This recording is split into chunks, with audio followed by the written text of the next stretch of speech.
What do you use to remind yourself that everything isn't that bad? I try to remember that we're all just making it up as we go along. Biggest realization for me as an adult was when I learned nobody actually knows what they're doing, just their best. I just realized this not too long ago, and it was the most liberating thing to know that everyone is flying just as blind as I am, with respect to experience, of course. The real challenge is making it look like you know what you're doing. Projecting confidence while you're just winging it is an art. That despite the fact I suffer kidney failure, I'm on dialysis 3 days a week. I remind myself that I'm at least still alive and can be still with my family. Many other serious illnesses don't give that luxury. I'm on dialysis too. I switched to peritoneal dialysis a couple years ago after having been on hemodialysis for a year. I cannot stress enough how much better my quality of life has become. I treat myself at home every night while I sleep. No more needles. No more sitting in a chair for 4 hours every other day. It's also much easier to travel, but most importantly, I feel better than I did on hemo. I always felt like a zombie after hemo. The dietary restrictions are also not as severe. I strongly recommend you speak to your nephrologist about PD. It's easy to do and you will regain a lot of control of your life. You will not regret it. If you have any questions, feel free to DM me. I have a roof over my head. Yeah, man, we're not all that lucky. We have oxygen. Oxygen is nice, right? I text a friend and see if they want to have dinner. We plan something and cook it with a good drink, then another, repeat as necessary. Life feels pretty good after a few drinks and dinner with friends. Also, I get to try out a lot of new recipes. What are these friends you speak of? I learned in college the danger of having friends you also work with. So now I pretty much just don't have friends I can just invite over. Step 1. Dress in a manner that you find attractive. Step 2. Go to a chill bar if you drink. Coffee shop if you don't. Step 3. Integrate it. Purchase alcohol or coffee and just melt into the scene for a moment. Step 4. Find someone, preferably of the same sex at first, unless they're checking you out. This is to make sure that they don't get the wrong idea, who looks as lonely as you do. Step 5. Talk to them. If they're not really shitty, make a new friend. Step 6. Repeat this entire procedure until you have a stable of friends you can rely on. Congratulations! Step 5A. Look deeply into their eyes. I've been waiting, Obi-Wan. We meet again at last. Step 5B.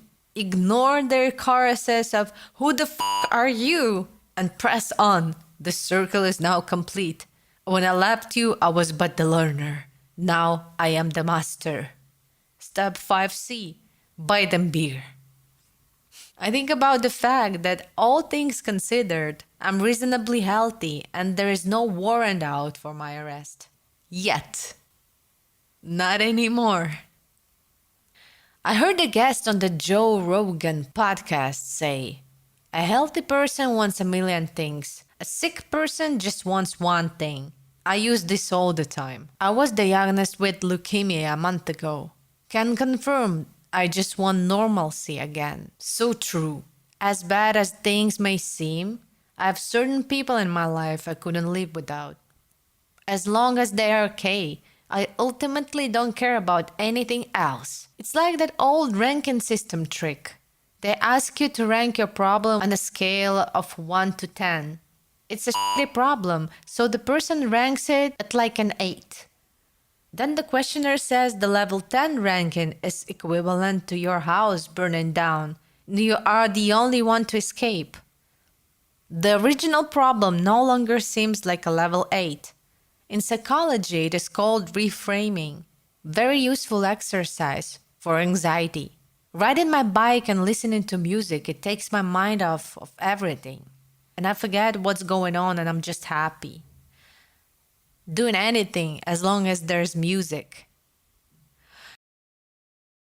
I did this and got checked. Checked meaning I was asked where I was from by a gang member. I live in a very gentrified neighborhood and I just got this blue bike I was excited to ride, so I throw on some clothes and head down the street. Well, some dude in a black truck asked where I was from, and I took my happy ass home, riding through the alleyways like in the movies. I realized I was wearing all blue with my shades on a blue beach cruiser. Learned my lesson. Don't wear all blue in a red neighborhood. I don't need a wheelchair anymore. Your name wouldn't happen to be John Locke, would it? That command gave me a smile, with an orange over my teeth. When I lay down at night with my cat, who is 20 years old, she's such a love bug. And I'm so lucky to have had her this long, and all the stress just melts away. Hardy. I'm sure she's just the sweetest thing ever. My cat was at the sweet age of 13 before she left us. But I swear the snuggly ones get even more so as they get older. What better time to be snuggly? Once you're old, you don't have the strength to be so active as you used to. You lose the curiosity of youth and so on. No better time than old age to start getting more snuggly. I can die later. The world is going to kill me, whether I like it or not. So why not stick around for a few more decades and see what happens? In some ways, it's comforting to know I don't have to do this forever and I don't have to kill myself. Curiosity and things to look forward to. Even TV shows, games, movies, or visits from relatives. I always pick something to look forward to. I've heard this is a really good strategy for people snuggling with suicidal thoughts. Pick one or two things that are coming out weeks or months from now, a new game, book, movie, whatever, and remind yourself that you will miss out on that one thing if you go through with it. It's the little things that keep us going, and it's the little things that are often the most important. Used to say this about finding out about how Game of Thrones would end. And now I wish I'd just killed myself.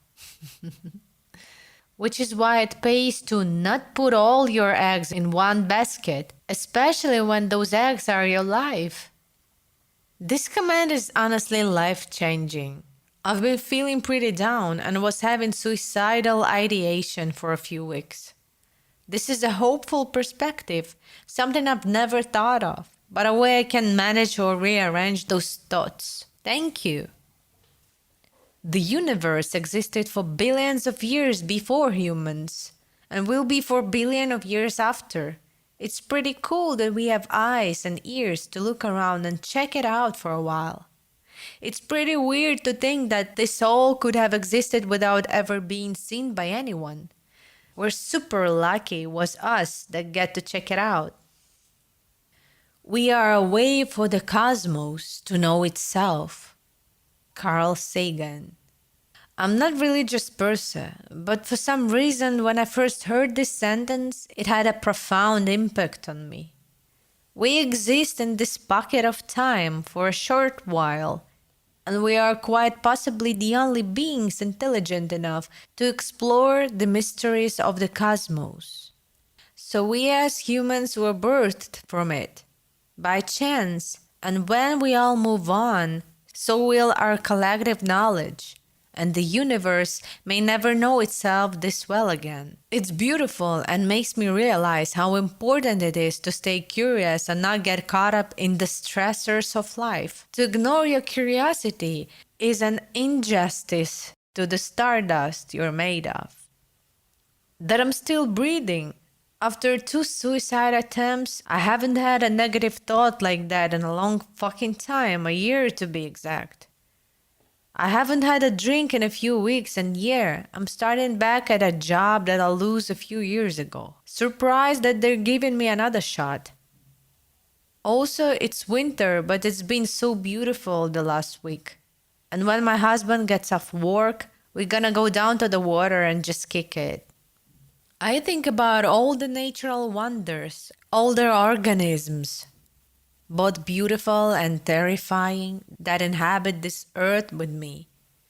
I think about the fact that no matter how bad things seem on our pale blue dot, the cosmos are massive, complex, and new stars are still being born in stellar nurseries all the time. I also like to think of my life from a historical context. Needed a root canal a few weeks ago and was pretty bummed about it, till I remember that old-timey dentistry was whiskey and some dude with a steady hammering hand. Hardcore History and other such shows are so excellent workout motivation. My ancestors used to have to be ready to throw down on scrap. This bike ride to the grocery store is a cakewalk comparatively, and it's good for me too.